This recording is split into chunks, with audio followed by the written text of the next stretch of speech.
What is going on, YouTube? It is Primitive here, and today I'm going to be bringing you a match from one of the most recent RMC locals. This is going to be between myself. I'm on the right playing Bond of Friendship Blue Hybrid, and then on the left we are going to be having Mastemon. Now, this is a matchup that historically I've had a pretty tough time with Bond of Friendship. The Mastemon can just go very crazy. It's able to develop very well, and the thing about Mastemons is you can't really clear them. You do have the ability to freeze them consistently, but when they are able just to sit on the board, that means they can stack on top of each other and means their effects will stack. So once two Mastemons get on the board, it's pretty hard to play anything, and with the fact that they can pop your mats, it does get a little rough. But getting on into it, we did just build up here in raising. I went Gabumon over EX1 Gabu because I wanted to get the inheritable, but I did unfortunately swing into a TK Kari, which is immediately going to be live for my opponent, so they are going to gain that extra 2 memory with the Gabumon in raising. So it's starting to fall apart pretty quickly as the Digimon comes out. Gonna immediately be able to trash the Lucemon, which means that if a yellow ultimate does come out here, which we do see one, they will be able to DNA into Mastemon, be able to put the Lucemon in their security, play out the Lucemon. Lucemon will pop my Tamer, and then the Mastemon effect will pop my Digimon. So we're just gonna have to full reset right there. I don't have a rookie, so I am just gonna play the Davis. Don't hit a rookie there, but I am gonna grab the Beowulf because it is the best at just recycling, being able to bring back my hybrids for a better use later. With only one Tamer though, it is going to be pretty rough to be able to get real aggression going. They are going to swing in with the Mastemon. It does have the Angelmon inheritable, so it is going to get 2 checks. So already down to 2 security once that Lucemon swings there. So just Mastemon being on the board next turn and swinging 2 checks does threaten for lethal here on me. So I am in a pretty decently rough position. Like I said, this can be pretty rough, but this was a almost ideal start from the Mastemon player in this matchup, so they are looking pretty good. Gonna end turn with the Zortafeet, which is gonna hit the Davis. Now I have nothing on board, no raising, so I really don't have any choice but to just play the Sorajo here. My opponent's going to go to 1. They do have the purple memory boost, which means that they could boost up to 3, but my only hope here really is a couple Hammer Sparks to just come back to my turn, and even if it does,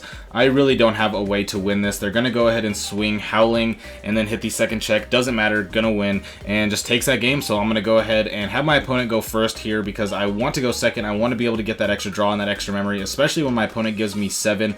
This is a little bit better for me being able to try and develop stuff here, but again, don't really have the most amazing hand, so I just go with Madoki, put Leomon on top. Leomon is a pretty decent card here in the scenario, so I can get the on deletion, gain 2, draw 1, which will shorten my opponent's turn, and I luckily did top deck the mat there, so I was able to play that out to put my opponent at 1 and further strengthen my Gabumons going forward here. But they are just going to go ahead and full Digivolve into the Mastemon here. Doesn't get to recover or play anything, but you do have to shuffle your security there, but I don't think it really matters too much. You do get a 13k body on board that is boosted up by the Magna Angemon, which is very scary. So I go up to 5 with the mat there, and I'm going to swing with the Leomon to gain 2, draw 1 on the on deletion. Go with the Kumamon. I do get to strip the source, so now the Mastemon is going to be a little bit smaller than it was going to be, but still nothing too crazy here. I am going to grab the Ikaku. It is a pretty good card in this matchup, being able to swing over things like Gabumon once you strip the sources with either Sorajo, Howling, something like that. But I am going to end turn with Howling, strip the sources from Gabu to stun the Mastemon right there. Mastemon is a little bit scarier of a target to be swinging in because it is at 13, so it has a higher chance of living in security, as to where if they want to Digivolve up on the Gabumon and potentially swing in, that doesn't scare me as much. But the Flame Hell Scythe is pretty unfortunate here. Going to be able to pop the Kumamon and then be able to play out the Gabumon here. So this is where the Ikakumon I just grabbed would be great, but I don't have a rookie to put it on top to be able to attack, so the only way I'd be able to get rid of this Gato is through something like Beowulf, which would make me sacrifice one of my 2 very powerful Tamers that I don't have duplicates of right now. So just still 1 to 2 steps behind the Mastemon player here. It is going to be pretty rough. I do have the ability to go into the Beowulf here to be able to bounce back the Gabumon, which does slow them down a little bit from being able to go ahead and Digivolve up and then be able to DNA Digivolve again, but they can't just Digivolve that Gabumon on top of this Gabumon or this Gazimon if they choose. Probably the Gabumon because the Gazimon is going to be pretty strong with the blue memory boost on the board. I did have to get rid of my Davis to preserve the mat so I could potentially go into Bond, but gonna have to see what my opponent wants to go for here. They are in a pretty good position. I do have the lead in security at the moment, but that doesn't really mean much when they could just go ahead and swing in. I'm gonna have to get a really strong Bond turn with the red plugin to be able to go in for game here and not hit Chaos Degradation. Is pretty much gonna be where I'm at. Getting rid of my Davis for the hybrid is immediately going to bite me in the butt here because I can go to 2 when I promote and gain a memory with Matt, but I need more memory than that. I need to be able to go in with Bond to be able to bottom deck and things like that, but the the Gabumon is going to stop that because I can't gain the memory off of the Howling Memory Boost. So I do promote to gain the memory, and I just go ahead and go with the Kuma to strip, get a little draw with the Digivolve as well as the Kyaro, but then I can stun the Mastemon with the Beowulf there. But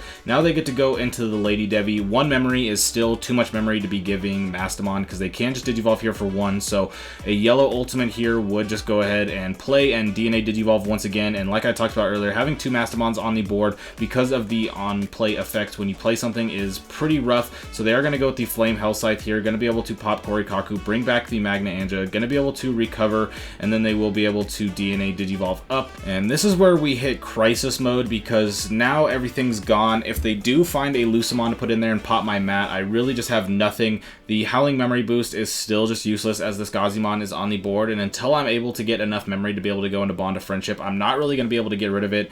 I don't think I'm going to be able to go ahead and put a hybrid on top of this mat to go with Beowulf. I need to preserve it for the Bond of Friendship if I want to actually try and go for game here. So unfortunately for me, my opponent gets another Gabumon out, which means that they are set up to just keep going with some more Digivolve and potentially DNA Digivolve. But I end up passing my turn by just playing two mats. Don't have the Davis to start my turn at 3, so I don't really have the memory I need to be able to go for Bond and stuff like that. But by playing two mats, I'm going to be gaining 3 no matter what when I promote. So I do have the 3 memory to be able to swing with the Bond of Friendship going to top of that. So here I go with the Rattlestar. I did end up body decking the Gabumon, which I do actually think is probably a mistake. I should have bottom decked one of the Gabumon. That would allow me to be able to, next time I go into Bond, I would be able to swing, unsuspend, and bottom deck one of the Gabumons, which then would allow me to access to use my Howling Memory Boost, and then I would have a better chance of being able to go for my Bond of Friendship into a red plug-in play. But unfortunately for me, I did make that mistake. Gabumon is something that is just very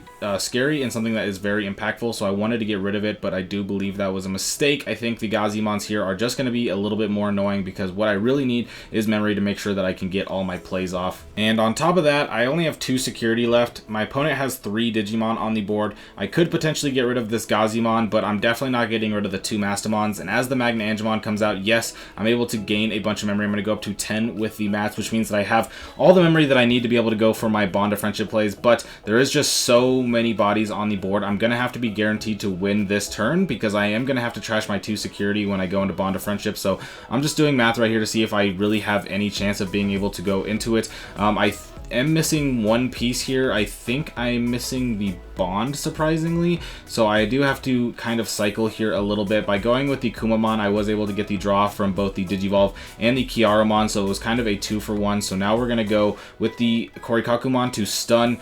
I have the capabilities to potentially stun the board before I go for a game, but I'm still just not looking in a good position with the Magna Angemon stuck on board. If they can go into a Gato and then just Digivolve up, they would be able to just DNA Digivolve right there. So I have to go with the Beowulf to get rid of the Gabumon. This is going to allow me to go ahead and pop my boost if I want to, but most importantly, it makes it much harder for them to be able to DNA Digivolve this turn into another Mastemon. They would have to hard play the Gabumon, which in this case will most likely pass their turn unless I give them 3, in which they'll be able to pop their purple memory boost, be able to go to that 5, and then be able to play that Gabumon Digivolve up, and then we are in big trouble. I was considering playing another Howling right there. I would be able to go ahead and strip and stun the other Mastemon, leaving just the Magna.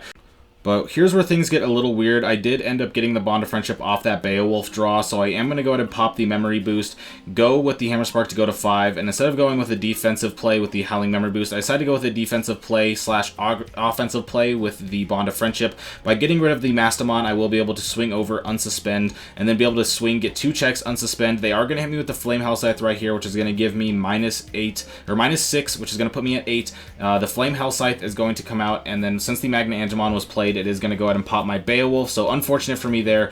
I'm going to go ahead and continue swinging. I do hit the Titamon, so I do go down since I am at 8k, and so my play of trying to develop something really big on the board that would be hard to get rid of, so that way I could go for a game next turn, did not work out. I was really far behind. I had to try and take some sort of risk right there, and it didn't end up paying off at all. I could have went for a little more defensive play where I was able to stun everything on the board, but to really make plays here, I need to have a turn where I promote the Gabumon, so I'd have to wait 2 more turns to be able to hatch, put a Gabumon in raising, and then the next turn promote, so I need 2 turns worth of stuns, which just wasn't going to happen, so I tried to go for that offensive play. Didn't really work out. The game isn't necessarily over yet, because I am going to gain this memory with Sorojo, and I also have a Gabumon on the board, which means that I could go into Bond next turn and potentially have something going on here, but for the most part, with that rookie in raising, I am just on a clock. I don't have recovery, and outside of Leomon, I don't have any blockers, so this Gazimon coming out and just swinging will end the game. It doesn't matter if I stun everything on the board or anything like that. That Gazimon is just right there, so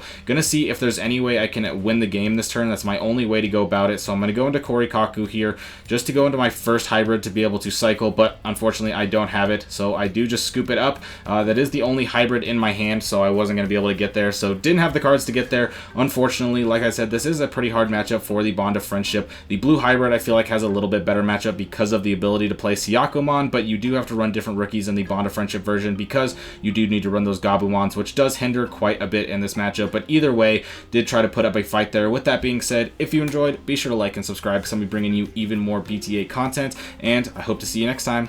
Peace out.